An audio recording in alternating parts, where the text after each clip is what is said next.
Hi everyone, and welcome to this week's Western Minnesota Fishing Report. Well, if you're a walleye angler, things are definitely changing.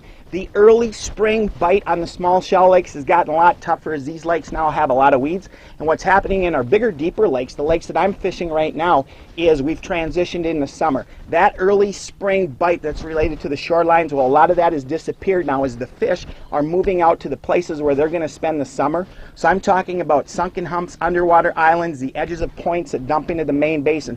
Those traditional summer spots, well, that's where the fish are starting to show up. However, they're still moving out there, so what we need to do is we need to look with our depth finder, because that structure might have some walleyes one day and they're gone the next as they continue their movement into their summer pattern. So stay on the move, look with your depth finder. In terms of presentations, I'm staying pretty active there as well. I like bottom bouncers with either plain snells and leeches or crawlers, or a bottom bouncer and a spinner when searching for the active biters. So stay on the move, look with your depth finder, think summer spots, and you're probably going to find some walleyes across western Minnesota.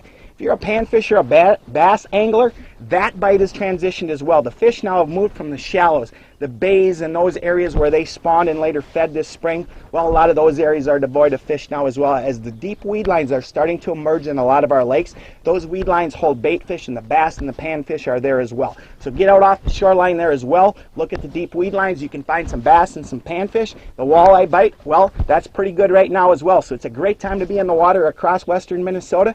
Good luck on your fishing trips, and as always, remember to include a youngster in your next outdoors adventure.